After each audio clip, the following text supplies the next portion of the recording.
Bem, amigos do Grupo Prá e parceiros da Ouro TV, eu sou o Júnior Prá e hoje no Pra Deus temos uma presença ilustre, o meu bispo, o bispo da minha igreja, o bispo na igreja onde eu congrego. É um prazer muito grande. Vou falar que eu vou receber, mas eu estou aqui no gabinete dele. Bispo Ronaldo Álvares, ou simplesmente Bispo Ronaldo. Seja bem-vindo, Bispo Ronaldo, ao Pra Deus.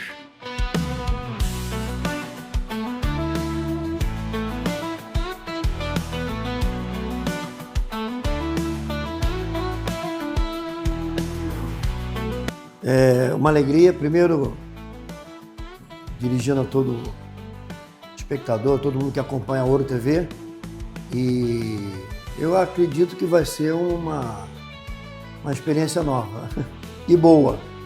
Eu acho que a gente tem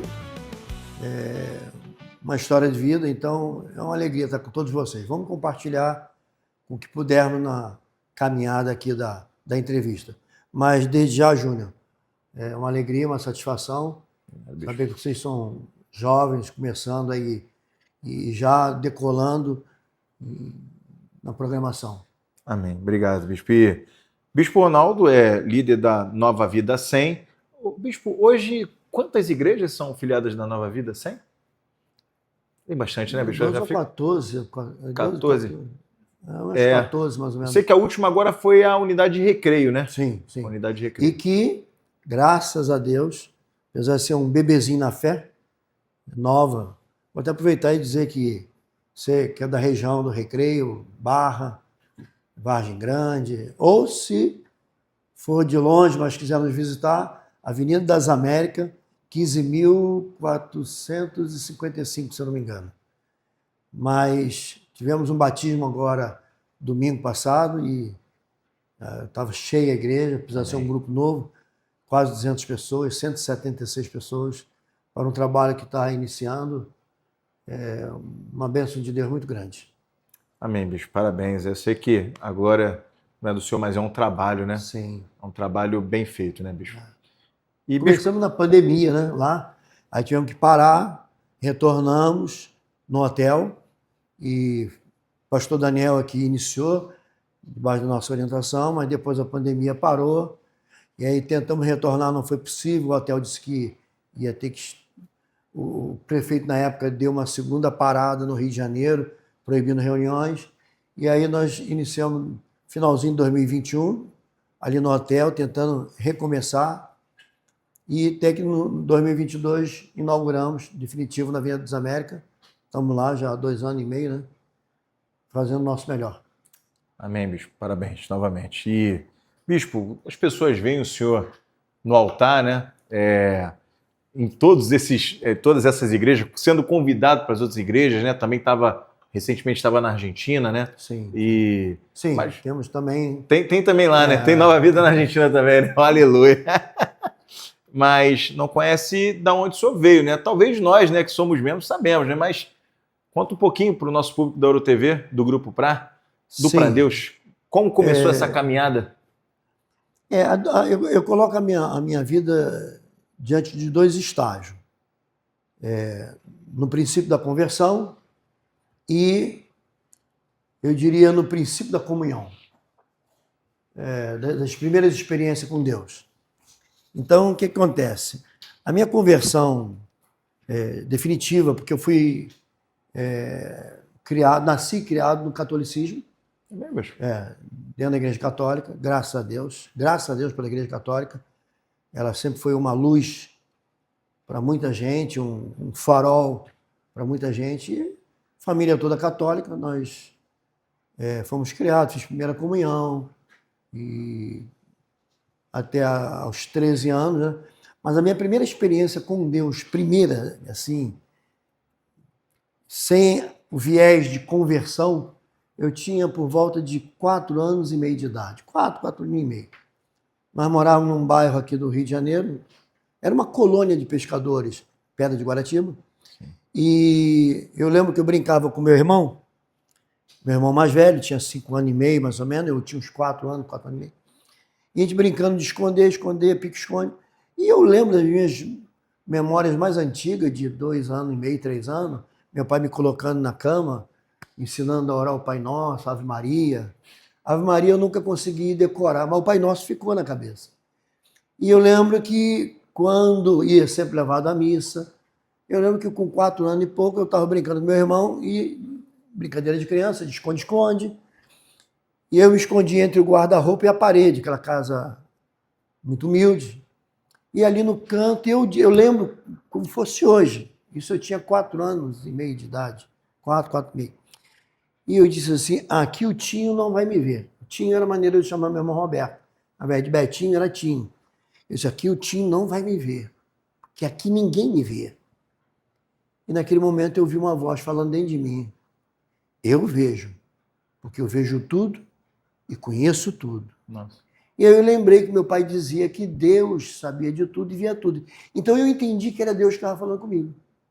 E eu disse, só o Senhor pode me ver, mas ninguém pode me ver. O Tinho também não. Então foi a primeira experiência que eu poderia dizer que eu vi, ainda que na época eu não entendia essa importância. Passando ali, então eu passei a conversar com aquela voz. Sempre as pessoas dizem, criança fala sozinha assim mesmo. Criança vive... Então a gente tem que ter cuidado quando vê uma criança. Pode ser que ela esteja falando sozinha, pode ser que não. E por ter recebido uma formação católica de cristianismo por intermédio do catolicismo, eu nunca fui devoto a nenhum santo, mas eu tinha todo respeito. Mas eu, desde Era pequeno, regulares nas missas, né? E sempre quando eu ia para as missas, eu sempre ia lá na imagem de Jesus, nunca nos santos. Eu sempre ia onde Jesus estava crucificado, a imagem dele, e ali eu fazia as minhas orações. Então isso foi até os 13 anos. Algumas vezes eu ouvi aquela voz que pela primeira vez eu ouvi, eu vejo tudo, eu sei tudo, eu enxergo tudo, eu vejo. Então vira e volta e pequenas experiências, por exemplo, me aproximando 12 anos para 13 anos, uns 13 anos de idade, eu vi essa voz de novo dizendo assim, você tem que se preparar para a separação dos seus pais. Aí eu disse, meus pais? Não, mas meus pais não vão separar. Você tem que se preparar. Se preparar para a separação deles. E separou, bicho? Aos 13 anos de idade, meus pais entraram para o espiritismo. Meu pai não queria. A empresa ia mal, aquela coisa toda, minha tia levou e... Conclusão, dali em diante, eu falava com Deus, eu conversava com Deus. Algumas vezes, eu ouvi ele falar com essas pequenas experiências. E aí o que acontece? Quando ele entrou para o Espiritismo, que nos levou, eu nunca mais ouvi a voz. Nunca mais consegui ouvir a voz. Houve um bloqueio. E aí eu fiquei dos 14 anos até os 15 para 16, a idade também de juventude, adolescência, praia, festa, aí não ia mais às missas, eu não frequentava mais a igreja. Mais afastado. Aí fiquei totalmente apagado. Quando eu fiz 19 anos, eu estava num ônibus Bom Sucesso Guadalupe, 908, acho que tem até hoje. Cheio? Hein? Lembra se estava cheio? Estava, mais ou menos. Normalmente, né? Normalmente cheio, né? E quente, né? Que naquela época era... Eu estava dentro do ônibus, saindo do colégio, estava em Cascadura, e me bateu uma angústia muito forte, muito grande, um vazio muito grande. E naquele momento eu estava, se eu não me engano, na janela. Eu falei Bom Sucesso Guadalupe, mas eu não lembro se foi Bom Sucesso Guadalupe ou se era 298, que era Castelo Coelho Neto, que eram os dois ônibus, os únicos ônibus que passavam ali perto. Foi um desses dois ônibus. E eu lembro que eu estava na janela e me deu uma angústia, um vazio muito grande. Eu senti saudade do tempo que eu vivi até os 13 anos, que eu conversava com aquela voz. E naquele momento eu fui lembrando, quando eu tinha 4 anos, 9 anos, quando aquela voz falou para mim, olha, você tem que se preparar para a separação dos seus pais. E meus pais, 2 anos depois, meus pais se separaram. Que isso? Se separaram, então, mas eu já nem lembrava dos fatos. E aos 19 anos eu estava dentro do ônibus, exatamente dentro do ônibus, e eu comecei a lembrar daquelas experiências, daquela voz. E aí eu comecei a fazer uma avaliação. E eu disse, caramba, foi quando eu entrei para o Espiritismo, nunca mais aquela voz falou comigo. Nunca mais eu ouvi aquela voz. E aquilo entrou tão forte na minha consciência, eu nunca tinha feito essa avaliação. Mas naquele momento, no ônibus, sentado na janela, eu fiz aquela avaliação e disse, nunca mais ouvi. Foi quando eu entrei no Espiritismo. Aí eu disse, caramba, eu dei as costas para Deus e fui buscar outros deuses. O senhor considera esse ponto crucial da vida? Fulminante. De mudança da sua mudança. Vida? Ali foi o passo da mudança. Porque eu fiz uma autoanálise, eu acredito firmemente que foi um sopro do Espírito Santo, que começou a me fazer uma reflexão, porque até então eu nunca tinha pensado. E eu percebi o seguinte, que até aqueles 13 anos, antes de entrar para o Espiritismo, eu era muito feliz, eu era contente, eu era um menino alegre, e dali em diante foi só problema. Na escola, eu sempre fui um bom aluno na escola, sempre bem aprovado. Dali em diante, foi só vida errada, reprovado. Dificuldade. Passando por dificuldade.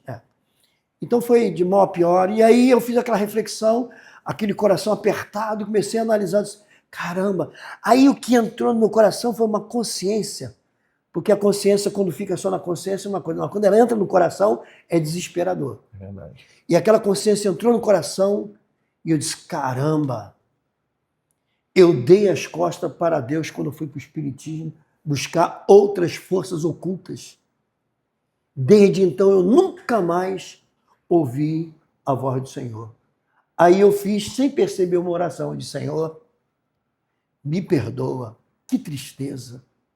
Eu nunca mais poderei ouvir a tua voz. Meu Deus. Porque eu te dei as costas. Eu te abandonei. Eu tenho certeza que eu te ofendi, que eu te feri.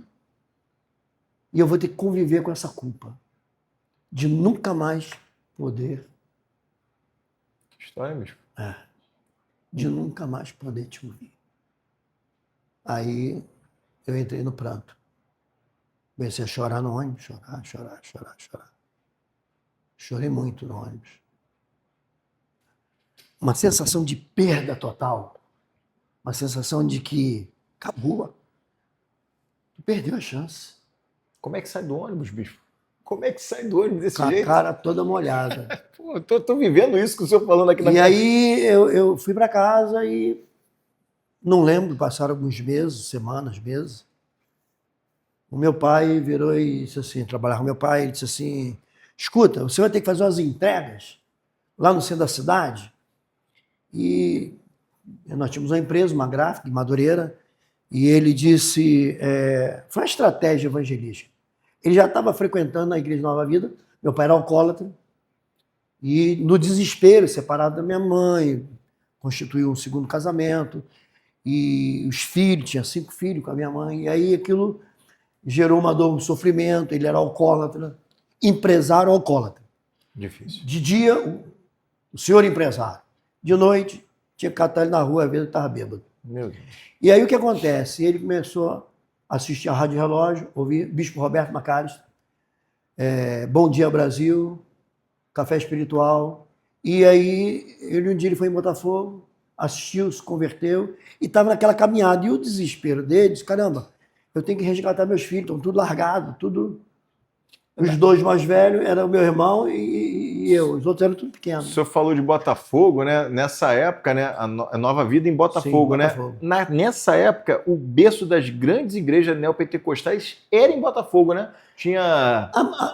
A Nova Vida é a mãe da igreja neopentecostal no Brasil. É? No Brasil. É a mãe. Não sabia disso. Antes você tinha apenas as igrejas tradicionais, batista, presbiteriana, congregacional, e você tinha as pentecostais, que era a Assembleia de Deus, Sim. Começando em Davi Miranda com Manuel de Melo, né? Bom, Davi Miranda com a Deus e Amor. Deus e Amor. Deus e Amor. E o Manuel de Melo em São Paulo com a Brasil para Cristo.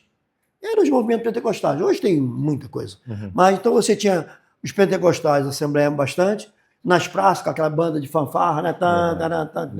Parecia banda de colégio. E fazendo aquele circo, o pessoal de cartola, guarda-chuva. E você tinha o povo tradicional, que nas igrejas tocava apenas teclado, piano e órgão, né? Não era nem teclado bem moderno. Clássico, bem clássico. As tradicionais não tinham bateria, guitarra, violão, nada disso. Verdade. Era piano e teclado, órgão.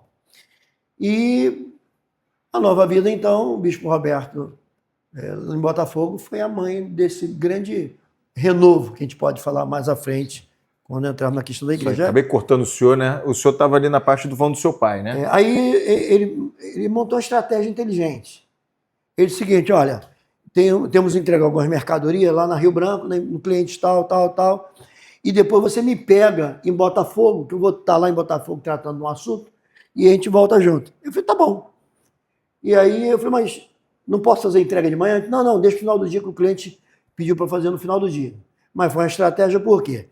Eu entregaria as mercadorias nos clientes do centro da cidade, acabaria por volta de 6 horas, aproximadamente, passaria em Botafogo para pegá-lo e ele estava na igreja, sem falar que era igreja.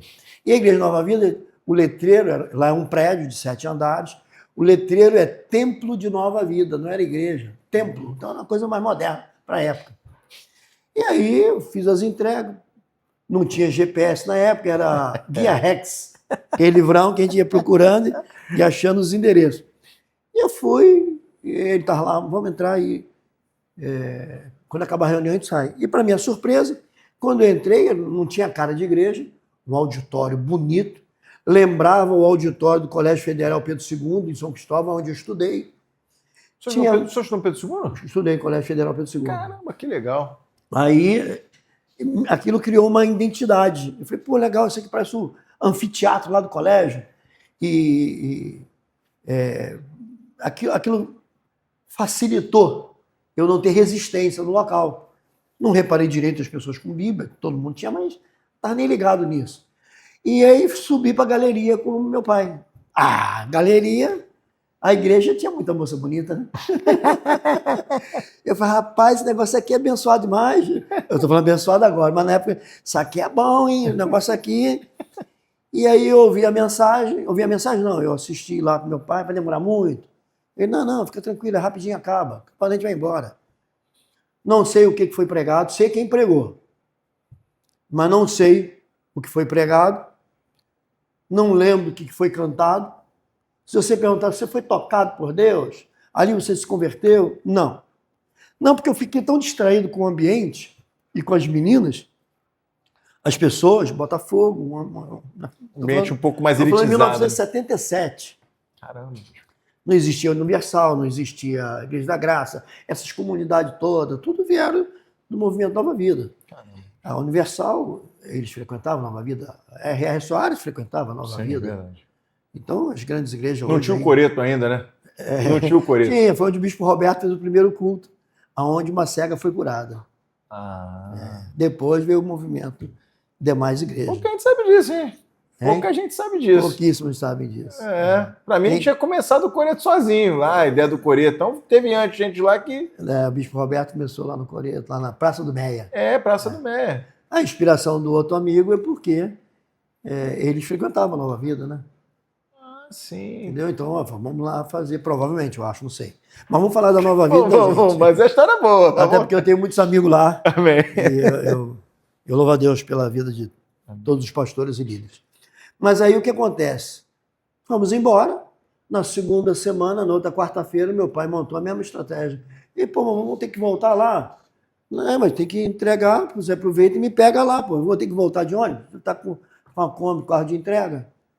Eu, tá bom, fui. Na segunda vez que eu adentrei, mesma estratégia, entreguei as mercadorias de alguns clientes no centro. Meu pai foi muito sábio na época. E assistimos, mas naquela segunda vez alguma coisa estava diferente. Eu já não estava tão atento ao local, não estava tão atento às moças bonitas do local, jovem, 19 anos. E fiquei prestando atenção. Nessa segunda vez, já era o Bispo Roberto McAllister, que estava viajando nos Estados Unidos, na semana passada ele não estava, e aquele dia ele é que ia pregar. E o meu pai disse assim, olha, isso aí é um americano, e ele fala bem português e você vai gostar dele, preste atenção que... Eu acho que isso ajudou, né? Então eu estava mais atento e fiquei atento à mensagem, de vez em quando me distraía, mas ficava atento. E ele começou a pregar de uma maneira inteligente, iluminada. Mas até então era uma palestra, uma pregação. Para mim era uma palestra. E daqui a pouco, no meio da mensagem, eu disse, opa, alguma coisa errada aí. Puxou minha atenção. E ele continuou ministrando, palestrando, falando, eu disse, opa, eu conheço essa voz. E fiquei atento. E ele foi pregando, ministrando. E a terceira vez, eu conheço essa voz. E fiquei atento à mensagem. Ele foi pregando no meio da mensagem. A mensagem era uma única mensagem. Ele estava lá ministrando. Mas no meio da mensagem, algumas frases não era a voz do pregador, era a voz que eu conhecia. Aquela voz lá do armário, lá até lá os 13 anos de idade. Do pique-esconde lá. É né? isso aí. Meu Deus do céu. Aí eu disse, opa, eu conheço essa voz. E aí, agora ele não é mais uma criança, agora é um adulto. E eu não tinha me feito nenhuma ligação, eu não percebi nada com referência ao ônibus. Aquele episódio estava no esquecimento. 2, 3 meses atrás, que eu tinha chorado, dito, Senhor, nunca mais eu vou poder falar, nunca mais vou poder te ouvir. Então ali opa! Aí, alguns momentos da mensagem, a voz saía. Há um momento que eu disse, Senhor, é o Senhor mesmo que está falando? É impressão minha? Ou de vez em quando eu estou ouvindo a tua voz? Quando eu disse, Senhor, é impressão minha, ou eu estou realmente ouvindo de novo a tua voz? Naquele momento, o bispo Roberto disse, sim, sou eu, o Senhor teu Deus, que sempre falei contigo. Que isso. É absurdo. Aí, é Deus mesmo. Dali eu fiquei impactado e comecei a controlar o choro com vergonha, porque tinha muitas moças bonitas. E eu fui, então, colocando perguntas. E na mensagem ele ia me respondendo.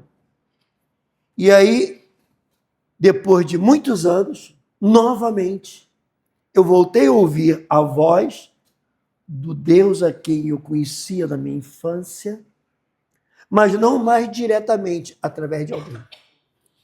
É impressionante isso. Bispo. Através de alguém. Por isso, podem falar o que quiserem do bispo Roberto. Eu voltei a ouvir a voz de Deus por intermédio dele. É um homem que eu tenho, assim, uma pessoa que eu tenho um carinho, um respeito, um amor muito grande. Foi, assim, um grande exemplo para a minha vida. E ali eu comecei a fazer várias perguntas aquela noite, e eu perguntava e Deus, por intermédio dele, me respondia. Então, dali em diante, retornando. Eu poderia citar várias coisas que eu perguntei, que eu falei com ele, e Deus me respondia assim, na lata. E eu fiquei, assim, impactado, e ali, então, começa a minha trajetória dentro da igreja evangélica, não mais na igreja católica, dentro da igreja evangélica, que permanece até o dia de hoje. O senhor... Aí, dali em diante, várias situações que eu corroboraram comecei... ali para... Sim, outros cultos, outras mensagens, e eu ia, e aí... Eu tinha uma dúvida, eu sabia que Deus ia usá-lo, de Senhor, assim, assim, assado. Eu ia para o culto... Um relacionamento bem mais íntimo, né? Com Deus, e eu sabia que por intermédio do bispo Roberto, Deus me responderia. Sem ele saber que eu estava ali. Aí, dali em diante, voltou-se essa comunhão que eu tinha antes, e por intermédio dele. Por isso, eu sempre fui obediente ao bispo Roberto em tudo, porque... Foi por intermédio dele que eu voltei. Eu sei de pessoas que conviveram muito mais tempo com ele, mas que não teriam essa experiência para contar. É impressionante. E aí em diante eu passei a ouvir no sonho, ouvir em momento de oração, em visões. E aí voltou aquela comunhão. E depois de muitos anos, aí eu lembrei da experiência do ônibus. E eu disse, caramba! Aí foi outra experiência de choro, né? Que ele estava me ouvindo naquele ônibus e ele viu o meu pranto e o meu desespero de que nunca mais eu ia ouvi-lo. Caramba. Deus nunca nos rejeita, ele nunca nos deixa só. A Igreja Católica é uma igreja cristã, como as igrejas evangélicas. Ah, mas tem muitas práticas diferentes. nós temos entre nós evangélicos, batistas, presbiterianos. Ah, mas tem idolatria. Na igreja evangélica tem um monte de idolatria com cantores evangélicos, com pregadores. Eita, papai, Então, olha só, tem mesmo. Sabe, o importante... Alguns dizem assim, mas a igreja católica é uma heresia. Será que é uma heresia? A Bíblia diz que o princípio do cristianismo é crer no Deus Pai, Filho e Espírito Santo. Eles creem. Crer na palavra de Deus. Eles creem. Agora, se há diferenças doutrinárias, alguns princípios que não se encaixam conosco, cabe a eles, diante de Deus, estarem contra. Se justificarem, né? Agora, o Cristo que habita conosco está lá no coração. Mas de é todos nobre, eles tá? também. Bispo? É nobre esse pensamento, tá? É. Porque normalmente, né, eu converso com muita gente aí, tá, bicho? Tem que Eu conversar. sei que isso que eu estou falando vai irritar muita gente, mas O Kleber costuma me acompanhar nessa luta. não cabe a mim separar o joio do trigo. E assim, o bispo, é o que eu estava falando para o senhor, eu tenho caminhado, tenho visto, né, muita gente, muitos pastores, conversado com muita gente e vejo esse pensamento nobre, porque a gente sempre vê o erro nas outras, né? O senhor falou que não teve uma boa experiência, né, numa determinada religião, mas escutou a voz de Deus a primeira vez, né, no catolicismo. Então isso aí é nobre. Quando eu me converti, aí dali eu fui alicerçando na fé, fui visitar minha avó, querida minha avó. Meus avós tiveram uma influência muito grande na minha vida. O que eu hoje aplico no ministério, na liderança pastoral, eu aprendi com a minha avó na mesa jogando dama. É mesmo, é? Legal. Ela me ensinou muito nos jogos a antecipar as situações. Hoje eu não faço nada sem pensar 5, 6 jogadas na frente. Eu não tomo decisão sem pensar 10 possibilidades na frente. Então, quando eu tomo uma decisão hoje, eu já analisei 10 possibilidades possíveis e não possíveis.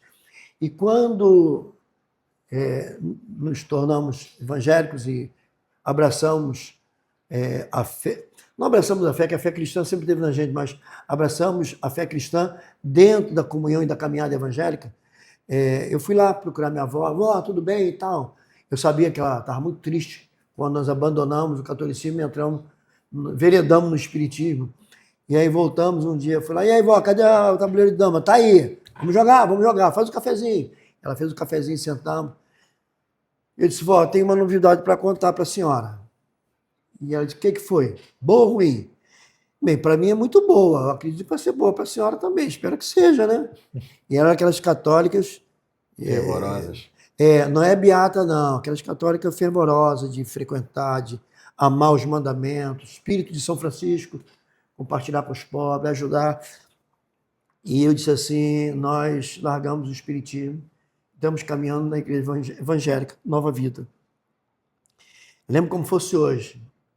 Aquela veinha católica, ela levantou a mão e disse assim, graças a Deus, orei, rezei tanto para vocês saírem daquele caminho.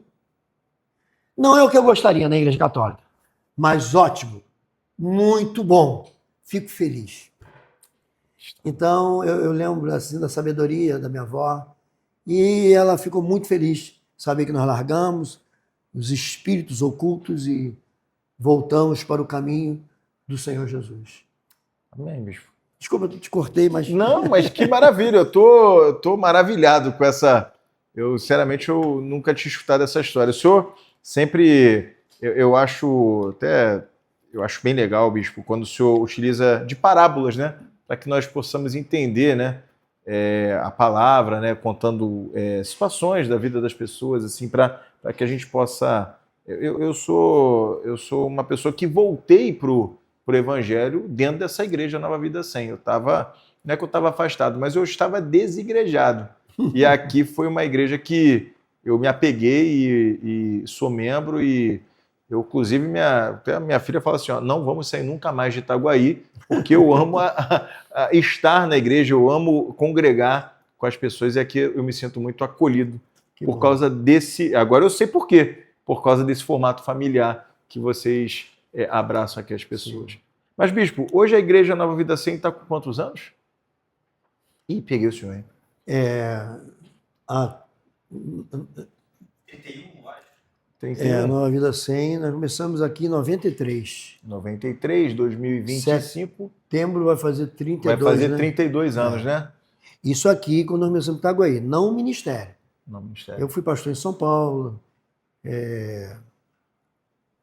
No Rio de Janeiro, eu ajudei a implantar. Tivemos algumas trajetórias. A nossa igreja Praça Seca, antes de vir para Itaguaí, eu estava montando Praça Seca, paramos, viemos para Itaguaí, mas de serviço na obra de Deus já vai para 40 e uns quase 50 anos já. Bispo. Servindo a Deus. Com essa... Aqui em Itaguaí, 32 anos nós vamos fazer. Qual é a sua, Bispo? Qual é a sua maior motivação de continuar essa sua caminhada no Evangelho? Hoje, se eu falar hoje, qual é a sua maior motivação?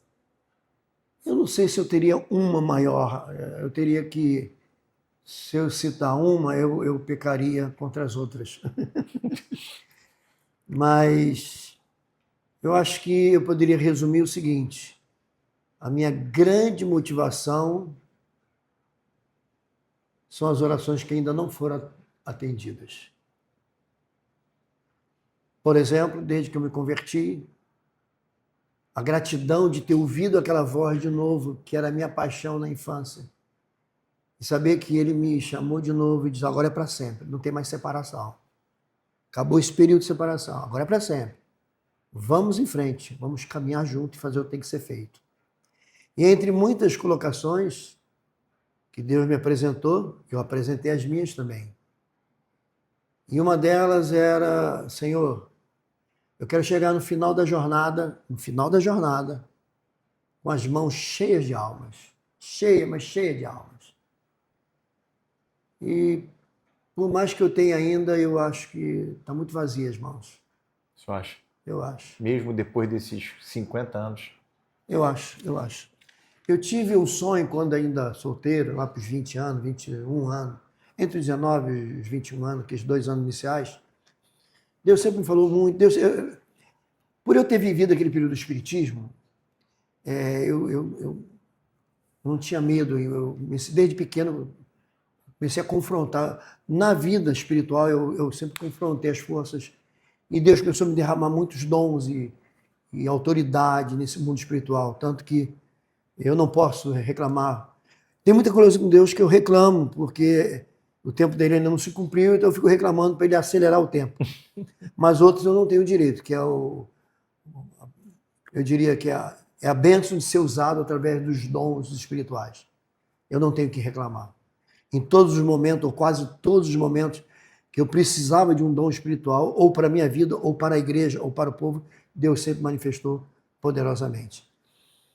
Mas eu digo mãos vazias, porque por mais que a gente tenha implantado tantas igrejas, nossa igreja aqui, outro dia alguém perguntou, estava nos Estados Unidos, aí o pastor brasileiro perguntou: a igreja lá é grande? Eu disse: não, nossa igreja, porque eu estava nos Estados Unidos. Nos Estados Unidos as igrejas são enormes, 5, 6 mil pessoas, 8 mil pessoas, 3 mil pessoas, aí humilde ali a pessoa disse assim: a sua igreja? Eu disse: não, nossa igreja é pequena, né?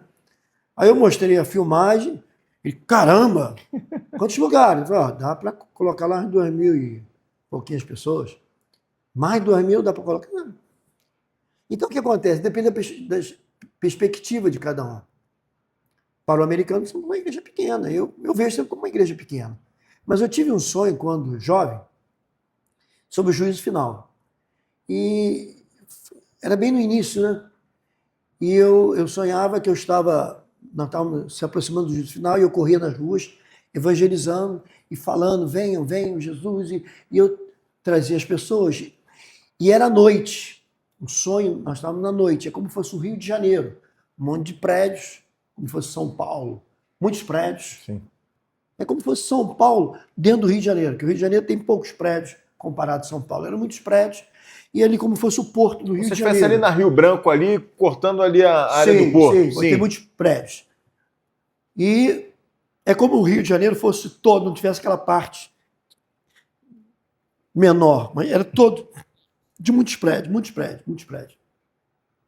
E eu corria, pegava as pessoas e trazia. E no porto tinha um navio muito grande. E eu levava a pessoa lá. E eu saía correndo e ia lá. E eu olhei para o céu, eu comecei a ver cair algumas gotinhas de fogo. E o tempo vai começar a chover, e aí eu comecei a correr. E a chuva era gotas de fogo, era de noite. Então tu via claro aquela regotinha de fogo começando a cair. E eu comecei a correr e pegar gente, trazer, e aí eu comecei a acelerar. Eu pegava gente, trazia para o navio, corria no meio dos prédios, puxava gente, vinha comigo. Muitos rejeitavam e outros vinham. E eu comecei a trazer. E fiquei a noite toda carregando gente para o navio, carregando gente para o navio, carregando gente para o navio. E eu lembro que o fogo começou a aumentar, a chuva começou. E aí os prédios já estavam em chamas, e eu olhava assim, tipo a Rio Branco, já não dava para entrar, porque estava tudo em chama. Eu corria para outros prédios, subia correndo naquelas escadarias em chama. E eu lembro de uma cena que marcou muito, e por isso eu não esqueço desse sonho. Então, uma cena que eu empurrei a porta assim, os apartamentos em chama, e tinha uma família toda em volta da mesa da sala. O pai, a mãe, as crianças, tudo chorando, e as paredes das cortinas pegando fogo. Eu dizia, sai, eu não conseguia entrar porque havia muito fogo. Eu, saiam, venham, venham, venham. E o pai só dizia assim, balbuciava não. Eu não entendia porque eles não saíam dali. Eu dizia, venham, não há muito tempo, venham. E não vinham, outros ainda vinham, outras famílias ficavam, vinha uma pessoa, e quem vinha eu pegava, corria lá para o navio, e botava no navio e voltava correndo. Só que algumas ruas eu já não conseguia entrar mais, porque já o asfalto derretia, estava em chamas, e eu corria onde podia, e aquilo foi aumentando, foi aumentando, foi aumentando, e a chama e o fogo no chão. Então era fogo em todo lugar, aí não tinha mais como eu caminhar, e aí eu tive que entrar para dentro do navio. E eu fiquei no convés olhando, aí eu olhei para o navio estava cheio, e eu olhei para a cidade, eu tive quase que um pranto. Eu disse, poxa, mas só isso? Olhava para o navio, estava cheio, mas olhava para a cidade e eu dizia, só isso, eu só consegui isso, eu só consegui isso, e quase chorando eu acordei. E aí eu entendi, e foi onde eu disse, Senhor, eu quero mãos cheias de almas. E eu acho que ainda tem muito, as mãos ainda não estão cheias. Amém. Então, você tinha feito a pergunta, qual... que depois de 50 anos, né? Qual seria a maior motivação? É continuar tentando ver Deus ainda cumprir as promessas que não se cumpriram. Uma delas é ter as mãos cheias. Eu acho que quando as mãos estiverem cheias, é porque eu não posso mais pisar fora do navio. Amém. E aí eu vou ter entendido que não, maravilhoso. Não há mais nada a fazer. Maravilhoso, né? E assim, bispo, dentro desse formato, falar da Nova Vida 100, a gente vê eu sou membro, mas as pessoas veem hoje nas redes sociais, a cidade reconhece, né, a cidade de Itaguaí e as outras cidades, né, ao redor, Seropédica. O pessoal fala, pô, a Igreja Nova Vida 100 é uma igreja grande, é uma igreja consolidada, como uma igreja que hoje, né, é a igreja do jovem, é a igreja do mais velho, é a igreja do ancião, é a igreja que abraça todo mundo, né? E a igreja tem um slogan, né, que é a igreja imparável, né? Sim. Ficou, né? A igreja é imparável. É verdade, eu não consigo acompanhar, bispo, de verdade. Mas com essa TV, né, vai ficar aquela loucura, mas eu vejo que vocês são preocupados com o bem-estar dos seus membros, né? E todas as congregações seguem fielmente a linha que o Senhor passa. A pergunta é o seguinte: quando vai levantar um pastor, essa é bem polêmica, tá? Quando o senhor vai levantar um pastor, o senhor, claro, pede o direcionamento de Deus, acredito eu, mas existe o olhar crítico do bispo Ronaldo para poder seguir essa caminhada que o senhor iniciou a trajetória? Eu sempre observei muito os meus líderes, e o bispo Roberto foi um homem que teve uma influência muito grande na minha vida. Hoje eu não sou tão criterioso como já fui antes, que isso é até muito normal, porque com o tempo você vai ficando mais seguro das decisões e você abdica de alguns critérios e confia mais na direção que Deus está te dando, de maneiras e de forma que não precisa de tantos sinais. porque Deus confia na sua maturidade e você passa a confiar na maturidade de Deus que confia na tua maturidade. Então, não é que eu confie em mim. Se há alguém que eu não confio, sou eu. Da lista das pessoas que eu não confio, eu sou o primeiro. Então, mas eu confio em Deus. E quando eu vejo que Ele confia em mim, aí eu fico mais tranquilo. Bem, enquanto Deus está confiando em mim, eu estou em paz. Estou em paz. Então, eu não tomo decisões em cima dos meus achismos, mas em cima da confiança que Ele tem em mim. Talvez eu esteja confundindo um pouco, mas talvez alguns entendam o que eu estou dizendo. Evidentemente que a gente usou sempre de um critério muito rígido, porque eu me converti e eu levei 8 anos praticamente para ser oficialmente levantado ao ministério. E antes de ser levantado ao ministério, eu já tinha implantado igreja. Fiz casamento. Isso na época, eu disse, ai, você tá maluco. Tinha um casal da Nova Vida de Botafogo, que ele era da igreja, a família toda, e ela era de família católica, de São Paulo. Roberto e Eloá. Família Oliveira, uma família muito querida, um pessoal muito amado, muito amado. E eu fazia um ND, que na época a gente chamava de discipulado, no apartamento deles. Eles moravam em frente à praia de Copacabana, era um apartamento grande, cabia muita gente, e ficava lotado aquele... Era uma congregação, mas lotado, lotado, lotado. A sala deles é maior do que esse meu gabinete, era um apartamento de andar inteiro. E aí o que acontece? Eu lembro que quando eles foram casar, o Roberto e Eloá, foi marcado em São Paulo, se eu não me engano, em Lorena ou Piquete, alguma coisa assim, próximo ali dessa cidade. E aí o pastor que iria da Nova Vida, acho que já faleceu, na época ele não foi. E eu pastoreava a família como líder, mas eu não era diácono, não era pastor, era apenas um líder discipulado. Eu discipulava eles. Só que, olha, tinha dia que eu acho que dava 80 pessoas dentro daquele apartamento. Só não tinha sido levantado, né, Bispo? Era jovem e pastoreava eles e cuidava muito bem deles. Eles tinham um respeito muito grande por mim. E quando nós chegamos em São Paulo, eu fui levar a família, que a família estava no Rio, o noivo já tinha ido um dia antes, ela também. Ela até visitava a Nova Vida na época, mas ainda a família muito católica. E então a cerimônia foi marcada na Igreja Católica, lá da cidade, São Paulo. E eu fiquei de levar, eu ia ser padrinho, ele tinha 3 irmãs, eu ia ser padrinho de casamento, junto com uma das irmãs dele. Sendo que chegando lá, atrasamos quase 1 hora, a igreja lotada, e foi aquela correria, vamos, e tomamos banho rápido, nos arrumamos, porque a gente não foi arrumado, e o casamento realmente atrasou muito, o padre foi até muito paciente na época. E quando eu cheguei,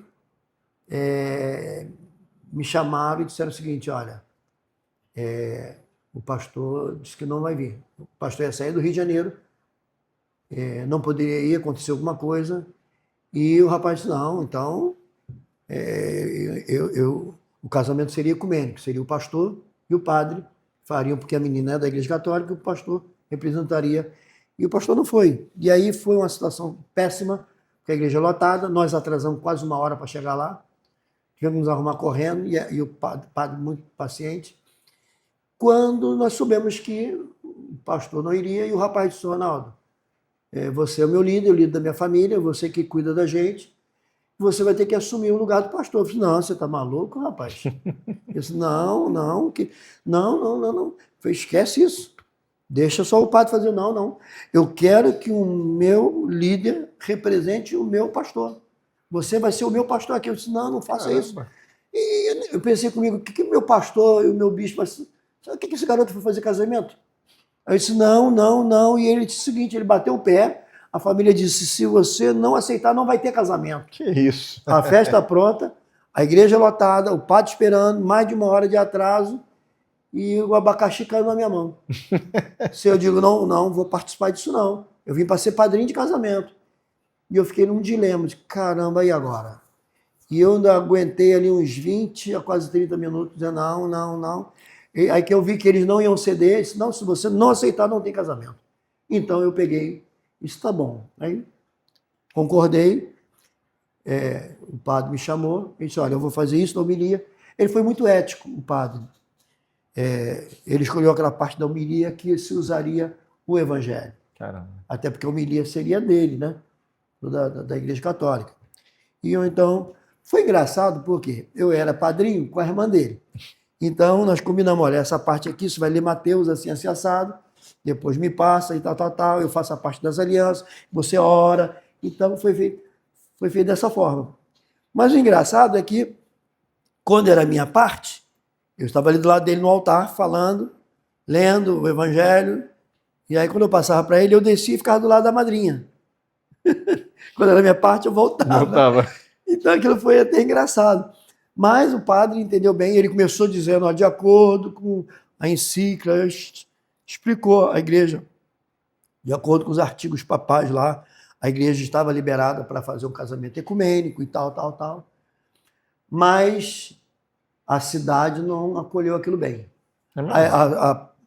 Foi feita a cerimônia. As pessoas não entenderam, né? Como é que o pastor não foi, aí assumiu o líder. Não, lá as pessoas acharam que eu era o pastor. Ah, entendi. Não foi dito que eu não era o pastor. O que a cidade não aceitou era o padre ter feito um casamento ecumênico. Ah, entendi. E eu orei muito por ele, porque ele foi muito amável, foi muito educado, ele foi muito sábio, gentil e pronto para ajudar a família. E a cidade começou a fazer uma pressão. Me parece que ele teve que sair da cidade. Caramba, bicho. A cidade não acolheu muito essa situação. Ali foi um estupim para... Eu não tive mais notícia, mas foi uma experiência interessante. Então, dali em diante, eu tive outras experiências nesse sentido, e que eu me via tendo que usar o papel de pastor, não sendo pastor. Mas eu levei uns 8 anos para ser ordenado, oficialmente. Abri um trabalho em São Mateus, na época, mas Deus sabe, eu acho que por isso no início eu era muito rígido, que o bispo Roberto era muito criterioso. Para ser ordenado por escolha dele, pela mão dele, era muito difícil. Era mais fácil ser ordenado pelas congregações, que aí era a responsabilidade do pastor local. E aqui é a mesma coisa, a gente acabou seguindo. Hoje não, hoje eu tenho mais flexibilidade. É claro, não dá para dizer qual é o critério, tem vários critérios. O próprio homem tem que crescer dentro do trabalho. Um dos aspectos é que o trabalho dele tem que ser visto no meio da igreja. Ele tem que ter uma história de comunhão com a igreja. E nós não ordenamos pastores. Nenhuma igreja no mundo, pelo nosso entendimento e compreensão, nenhuma igreja no mundo tem poder de ordenar um pastor. Sim. Até porque o pastorado é um dom ministerial. Quem forma um pastor é Deus. Quem dá o dom ministerial é Deus. Nós reconhecemos o candidato ou o postulante, não candidato é para política. O postulante ao ministério, nós reconhecemos que Deus está outorgando a ele um dos dons ministeriais, seja profeta, apóstolo, pastor, mestre, esqueci alguns, evangelista. E aí, quando nós reconhecemos um desses dons, nós então separamos no tempo determinado por Deus para uma cerimônia de ordenação e consagração, para que ele venha adentrar o presbitério da igreja para o exercício pastoral, que será a manifestação do dom dele, ou um exercício profético.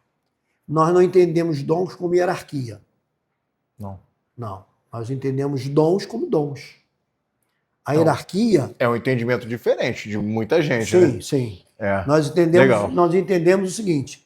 A Bíblia diz que Deus outorgou a sua igreja, deu à sua igreja dons. Apóstolo, profeta, pastor, evangelista e mestre. São dons ministeriais. Deus separa esses homens, a igreja reconhece, a liderança reconhece, os consagra a membro do presbitério.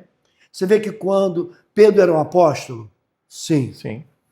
Mas você encontra na palavra ao presbítero Pedro, ele era apóstolo ou presbítero? porque ele foi consagrado presbítero, membro do presbitério, e que, ao mesmo tempo, com um dom apostólico. Então, os homens não conseguem dar ao outro homem um dom ministerial. Verdade. Nem o dom da igreja, que quem dá é o Espírito Santo. Então, Deus... Presta atenção, Júnior. O dom é de cima para baixo. Sim. O oficialato é de baixo para cima. Então, os dons vêm de Deus para o homem. É Deus que dá. Ah, eu te fiz pastor. Falei, não. Ninguém faz ninguém pastor. Deus concede o dom ministerial. É porque, quando a pessoa é ordenada, a maioria das vezes, a gente acaba usando fulano de tal, te consagro como presbítero da Igreja Nova Vida para exercício pastoral. Ou conforme o dom que Deus lhe outorgar. Então, às vezes, ele começa com um dom ministerial de mestre. Mas é como, por exemplo, a igreja, ao longo do tempo, transformou o dom de pastor como um título de tratamento. Ah, com certeza. Por exemplo, Com certeza, é verdade. você, quando vai falar de alguém da magistratura, juiz, excelência. Não é isso? Excelência. É um tratamento. Quando você vai falar de um bispo, eminência. Vossa Eminência, e que a gente não tem hoje muito hábito no meio evangélico. Teve até um pastor de uma igreja, muito amigo, igreja metodista. Uma vez nós fomos num café, ele me viu, Eminência. Eu nunca tinha sido tratado dessa forma. E eu, na hora, dei um suspiro, fiz o que você fez. Eu ri um pouco. Eu sou obrigado pelo carinho e respeito. Obrigado. Mas é um tratamento. Por exemplo, algumas igrejas, como presbiteriana, usam o termo, me ajudei, reverendo. Reverendo. Que é mais correto, reverendo. É um tratamento de uma autoridade eclesiástica. Mas as igrejas, no geral, criaram o hábito de chamar de pastor, meu pastor, pastor. Na verdade, o pastor não é tratamento, é um dom ministerial. Às vezes, muita gente é chamada de pastor e não tem um dom pastoral. Às vezes, tem um dom de mestre. Teve um aqui pregando na celebração, que aqui na hora do almoço, a gente estava almoçando e conversando com ele, eu disse assim, depois o pastor Daniel até falou, caramba, mãe, papai teve coragem de falar isso? Aí ele disse assim, você sabe como é que é seu pai, né? E eu conversando com ele, eu disse assim, pastor, deixa eu te dar algumas sugestões, vai ser bom para você. Você é um pastor convidado, geralmente você não fala isso, mas eu me sinto à liberdade, eu não me sinto incomodado. Quando eu sinto que a pessoa vai receber de bom grado, sim, eu acho que eu vou acrescentar na vida dele. Eu disse, pastor, deixa eu te dar uma dica. O irmão tem dom de mestre. Foi boa a sua mensagem, muito boa. Não tenho o que falar, mas ela seria muito, muito melhor. O efeito seria muito maior se o irmão, ao invés de ter tentado ser um pregador, se o irmão tivesse sido um professor, um mestre. Caramba.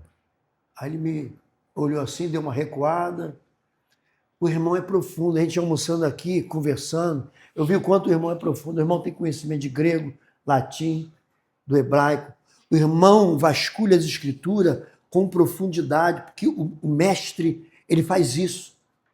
O mestre, ele consegue ensinar de maneira... O mestre consegue fazer humor ensinando. O mestre consegue instruir ensinando. Verdade. Então, deixa eu lhe dar uma sugestão. Não seja pastor nem pregador, seja mestre. Você vai atingir muito mais o... Aí ele ficou assim... Eu disse assim... Recebeu de boa? De boa. Eu disse assim, se você, na hora que estiver no púlpito, não tentar ser um pregador e ser um mestre, você vai estar sendo muito usado por Deus, porque é o seu dom. Vai fluir muito mais. E o resultado será muito maior. Deus evangeliza através dos mestres. Verdade. Deus conforta através de um profeta, que é uma coisa assustadora. Então, ele disse, deixa Deus te usar no seu dom. Aí ele parou e disse assim, é isso que eu estava precisando ouvir há muito tempo. É isso que eu estava precisando ouvir há muito tempo. Porque ele sabe que ele tem muito para dar, tenta dar, e o efeito não é o que ele espera. É o mesmo que um profeta querer dar uma aula no púlpito. Cara, esquece, você é profeta, larga esse papel. As pessoas nem, assim, às vezes estão precisando realmente de uma palavra e não... Porque se você é um profeta, você será usado como profeta. Se você tentar ensinar como um mestre, você vai atrapalhar. Mas o profeta não pode ensinar? Pode e deve, mas dentro da unção profética. E o mestre pode profetizar? Até pode, dentro da unção de mestre. Por exemplo, tem um pastor muito amigo, de um peso ministerial. Se eu estiver ultrapassando meus limites... Não, estou atento. Quanto tempo, Kleber? Tranquilo? 1 hora à noite de é uma bate-papo. E o que acontece? Por exemplo, eu dou o seguinte exemplo. Costumo usar isso na igreja. Uma criança vem com um copo de leite e vira o copo de leite. Se a pessoa tem um dom de mestre, ela chega para a criança e diz assim, calma, não chora não. Titio vai te ensinar como é que se carrega o copo de leite. O leite se carrega dessa maneira. Pega o copo assim, com a mãozinha assim, e você nunca deixará cair. Então, por quê? É um dom de mestre. Então, a situação qual é? É um acidente. Caiu o copo de leite que a criança deixou. Então, quem tem o dom ministerial de mestre, eu estou aqui apenas fazendo uma metáfora para ajudar a compreensão. Então, ele sempre será tendencioso a ensinar como carregar o copo de leite. Se, por exemplo, ele tem um dom pastoral, ele não vai se preocupar, não será a prioridade dele. Ele até pode ensinar como carregar o copo de leite. Mas quem tem um dom pastoral, a reação de imediata é dizer, calma, não chora. Abraçar a criança, consolar a criança. Não esquenta a cabeça, não. Tem mais lá dentro, não se preocupe com isso. Titi está aqui, Titi te abençoa. Então, o mestre vai se preocupar em ensinar como carregar corretamente o leite, mas o pastor vai se preocupar em ensinar aquela criança que está se sentindo culpada de ter derramado leite. Esse é o dom ministerial de pastor. E assim, o dom ministerial de mestre. Eu de profeta, menino, nunca mais vire esse leite. Nunca mais derrame esse leite. É uma outra forma de manifestar. Qual é a maneira correta para aquela cena, para aquele momento de alguém que comete um delito? Só Deus sabe. E aí ele usará a pessoa que será necessária para aquele momento. Se você tem um dom ministerial de profeta e é um homem de Deus, você vai sentir no coração que não deve usar o cajado de profeta. Porque Deus sabe que aquela pessoa está muito necessitada de um conforto. Então o profeta vai consolar. Não igual o pastor. Mas vai dizer, esquenta não, varão. Está tudo no controle, Deus é contigo. Deus é maior. Jeová é grande. É assim mesmo.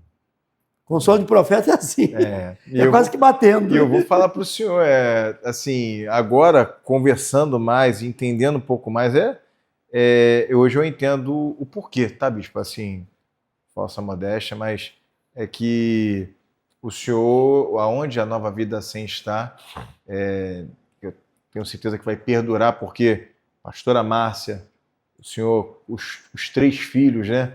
Hoje, né, pastor Daniel, Samuel e o Davi, né? Tenho visto o pastor Davi nas redes sociais, tenho visto. Tá ficando, tô vendo, devagarzinho, né? Até brinquei com escreveu o livro dele? Inclusive, né, pastor Davi, vamos dar o livro, né, pra gente, vamos bater um papo com a gente, dar um livro, né, com a gente. Mas hoje eu vejo que essa família, ela realmente foi separada por Deus para guiar pessoas, guiar vidas e, sinceramente, a cada dezembro, eu falo que todo dia 31 de dezembro, né, esse ano, inclusive, bispo, eu vou correr a São Silvestre, tá? Eu vou correr a São Silvestre, mas eu vou vir para cá, tá? Com certeza, para o culto da virada, porque já virou praxe para a gente passar o Réveillon na presença de Deus, mas sempre com a palavra profética do próximo ano. Amém. E as 2 últimas, me repito toda, as 2 últimas palavras proféticas elas estão fazendo valer na minha vida, na Que vida bom. da minha família. Que bom. Então, antes de qualquer coisa, bispo, eu quero lhe agradecer. Amém. Agradecer. A gente tem que ter uma segunda vez, a gente não falou nem a metade, né? A gente não conseguiu nem, né? As raízes de uma árvore, elas, eu não diria que determinam, mas elas são a base da árvore.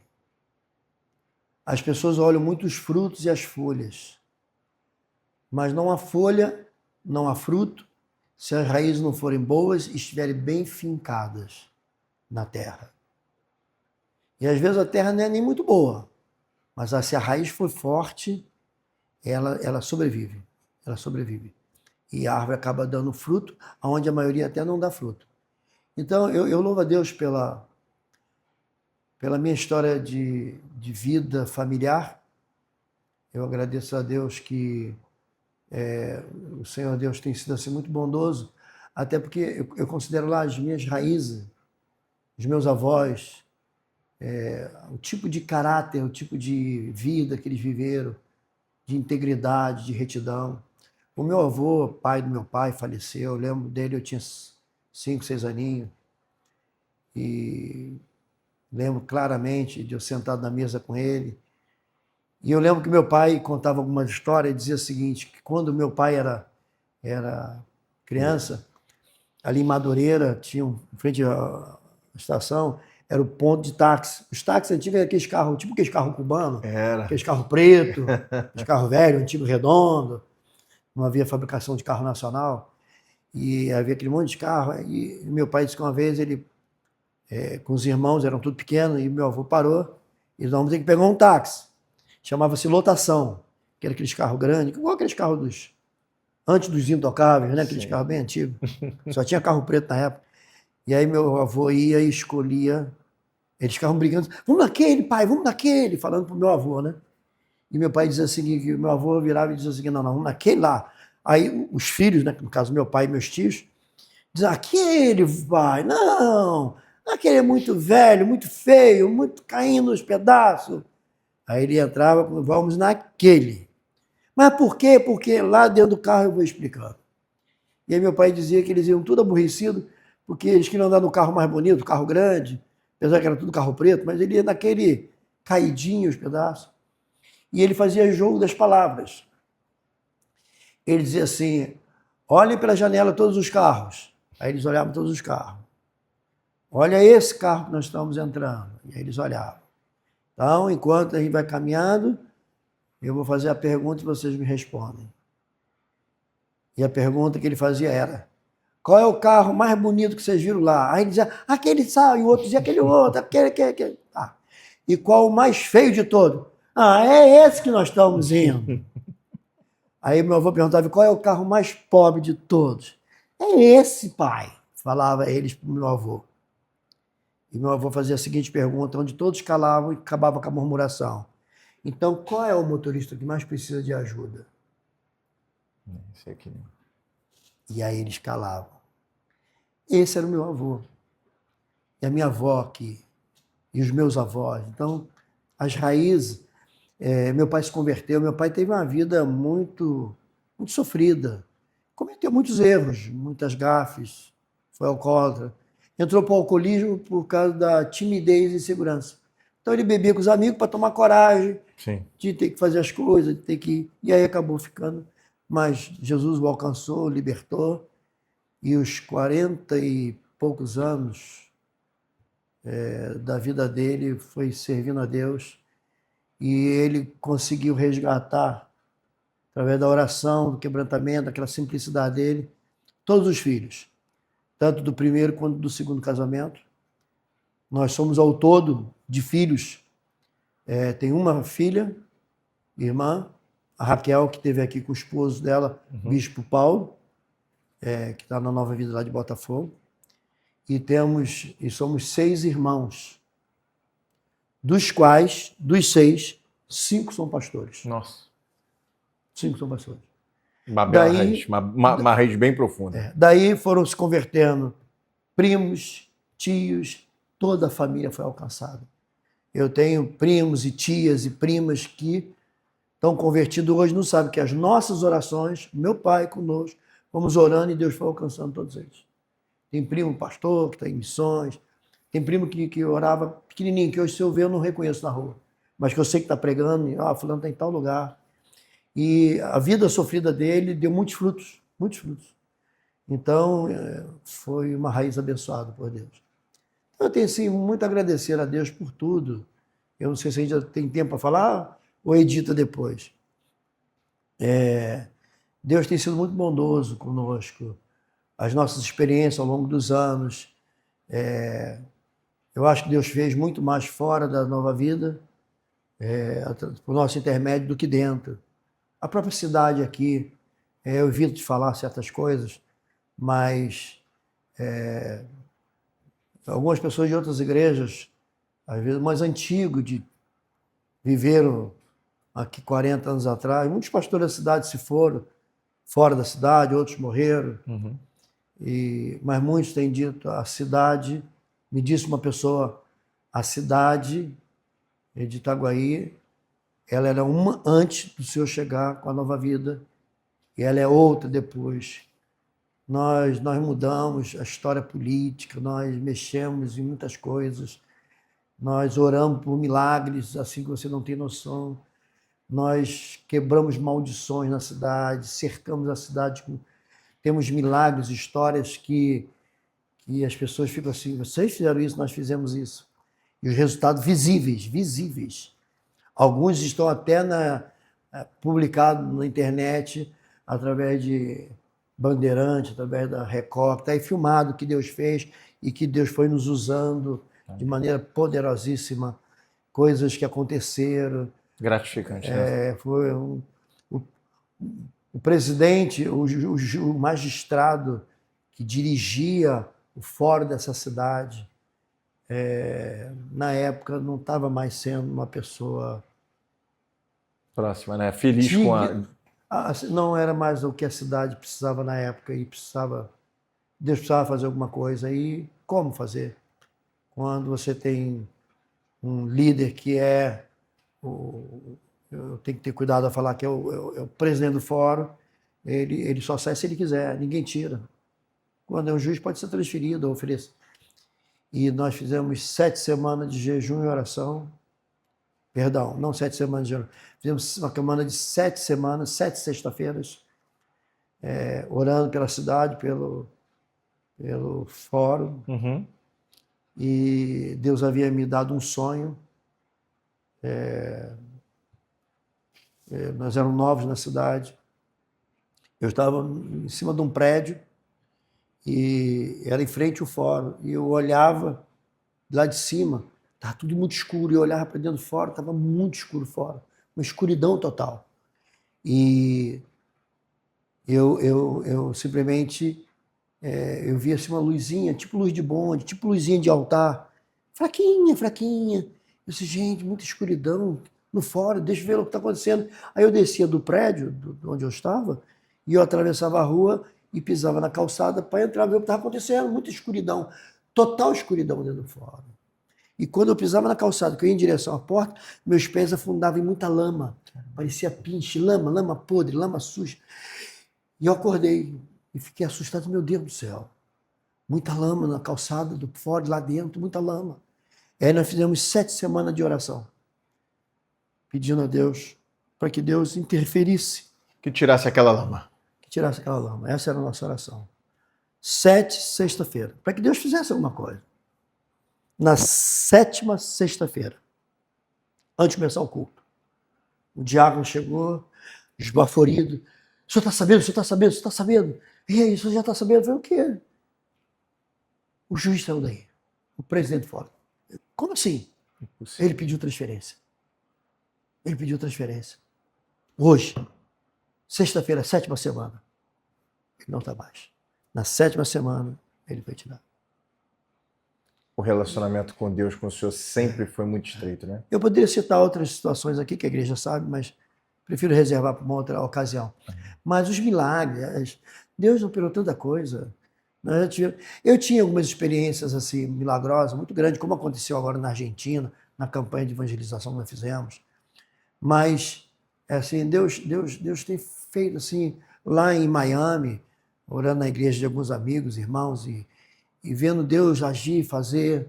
E eu havia acabado de pregar lá em Miami e orado por algumas pessoas enfermas e uma irmã que hoje é até pastora auxiliar lá da igreja, ela chamou a minha esposa do lado, sem nos conhecer, a primeira vez que tínhamos ido lá, e ela disse assim, seu marido é um homem de Deus. Amém.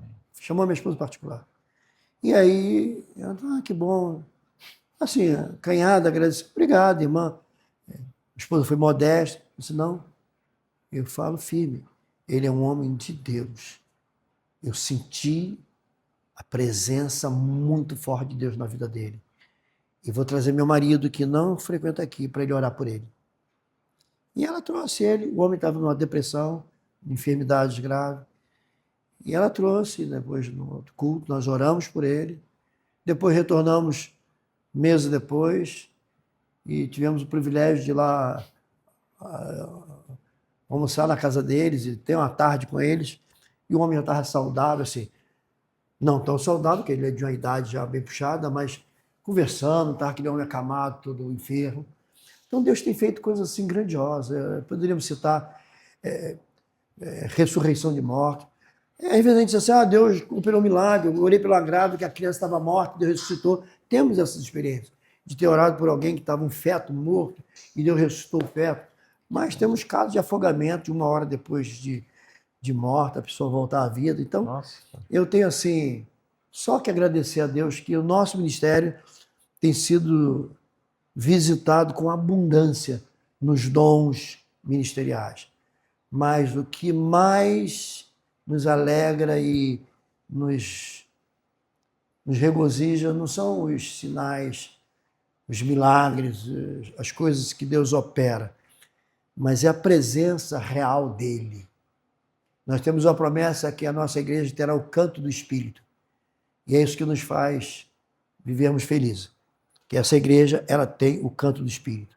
Quando nós abrimos a boca aqui para louvar e adorar a Deus, o Espírito Santo toma a igreja e quem adora, adora debaixo da unção do Espírito Santo. Obrigado. A gente só tem né? Eu acredito que foi... Bispo, eu quero, já caminhando para o final, quero agradecer ao senhor a oportunidade que a gente está tendo de bater esse papo. Kleber, a gente tem que novamente, tem que ter uma segunda parte, né? Que a gente ficou em muita coisa boa ainda para falar. Mas o Bispo, que história aqui. Não te deixei fazer todas as perguntas. Não, mas para mim está ótimo, Bispo, de verdade. Foi um prazer, tá? Para mim, como apresentador desse programa, saber que o Pra Deus está sempre perto de pessoas que edificam. A gente sente, tá, Bispo? A gente sente quando a palavra, quando o bate-papo te edifica. E hoje foi o dia desse, né? Semana passada foi com o pastor Daniel, correto? Pastor Daniel, e que também trouxe uma palavra maravilhosa. Mas sabe por quê? Eu corto muito. Você não fez todas as perguntas, eu te corto demais. Porque aquela voz dos 4 anos de idade nos acompanha até hoje. Amém. E enquanto essa voz... Porque a palavra de Deus nós já temos. Está aqui a palavra do Senhor. A palavra de Deus nos acompanha. Mas a letra mata. E o Espírito vivifica. A letra não criou o universo. Foi a palavra na voz. A letra na prateleira resolve nada. Você tem, às vezes, centro espírita que tem lá uma Bíblia no altar. A letra na prateleira não resolve. Mas, quando a letra é visitada com a voz, a palavra se torna viva. No princípio disse Deus. O que ele disse? Haja luz. E tudo se criou. Então ali estava a palavra e a voz. Nós temos a palavra. Precisamos da voz. Eu pensei que eu tinha perdido ela, mas eu a reencontrei. E o nosso ministério tem a palavra e tem a voz. E isso eu agradeço a Deus de todo o coração e para sempre. Me desculpe te cortar novamente. Não, bispo. Faça a sua conclusão. Bispo, quero te fechamento. agradecer, tá, bispo? De Amém, verdade. amém. Bispo, quero que o senhor se despeça do nosso grupo, no nosso público e já de antemão te agradecer ao nosso público também por essa oportunidade, que isso aqui foi uma oportunidade de poder escutar mais de Deus, tá? Que isso aqui foi uma palavra realmente vinda dos céus. O seu testemunho é uma palavra vinda dos céus. Pode se despedir do nosso grupo aí. Júnior Prar, Grupo Prar, TV Ouro TV. Ouro TV. Eu ia inverter. Mas eu quero dizer a todos vocês que é uma alegria, foi uma satisfação, um prazer em poder me dirigir a vocês que acompanham esse canal. Divulguem, compartilhem, porque aqui você vai estar sempre ouvindo uma palavra de edificação, uma palavra que traz verdade bíblica, verdades sociais, conhecimento, sabedoria. Não é uma TV fechada para um público fechado, é uma TV aberta para o público que está aberto a ouvir a verdade libertadora e transformadora. A Ouro TV traz para você uma palavra que transforma, uma voz que continua ecoando em todos os corações. Segundo os grandes estudiosos, o som ele tem a sua reverberação que é medida através dos equipamentos eletrônicos. Mas, segundo os estudiosos, o aparelho mede a reverberação da voz até uma certa fração onde a agulha do aparelho consegue medir. Mas, segundo os próprios estudiosos, dizem que aquela frequência de reverberação ela vai diminuindo a sua frequência, mas dizem os entendidos que ela nunca acaba, que ela vai para o infinito, mas ela não para, ou seja, sempre está, tudo que falamos está reverberando no universo. A palavra do Senhor Jesus, do princípio ao fim, de Gênesis ao Apocalipse, ela está reverberando. Quando Deus disse, haja luz, essa palavra reverbera para sempre. Quando Deus disse, haja firmamento, durante muitos anos, a ciência dizia que o universo estava encolhendo e que um dia ia acabar. Hoje, eles compreendem que o universo está em expansão. E aí, então, eles têm que concordar com a palavra de Deus. Porque a palavra de Deus diz que o universo está em expansão, não encolhendo. Porque Deus disse, haja luz, haja firmamento. Quando Deus disse, venha a existir, ele não mandou parar. Enquanto ele não mandou parar, o universo vai estar em expansão, eternamente. Por isso não tem fim. Quando Deus disser, agora para, chega, tá bom, estanca. Quando Deus diz sobre a tua vida, haja prosperidade, acabou. O inimigo pode levantar 1000 vezes a oposição, mas ele vai cair 1001 vezes. Porque o nosso Deus mantém a sua palavra reverberando. E a palavra que Deus prometeu a cada um de você que está me ouvindo aqui nesse momento, saiba, está reverberando para se cumprir na sua vida. Diz que na plenitude dos tempos, a palavra se cumpriu e Jesus se fez carne. A promessa de Deus para a sua vida, mais cedo ou mais tarde, vai se cumprir. Um portal se abriu. 2 mundos estão conectados. Fica ligado. Nós, e agora para todos os irmãos do ministério, nós temos que orar a Deus para que Deus mande pessoas que tenham o mínimo de experiência para nos ajudar a pastorear, porque uma grande multidão marcha a caminho em nossa direção. E hoje me preocupa. Como faremos para cuidar de todos? Porque o mar vai dar o seu enxame e os seus cardumes. Deus abençoe a todos vocês. e que as promessas do Todo-Poderoso se cumprem em sua vida. Obrigado, pastor Kleber. Obrigado, Júnior. Deus abençoe, rica e abundantemente. Obrigado. Paz. Amém. Forte abraço a todos. Até a próxima semana no Pra Deus. Até a próxima.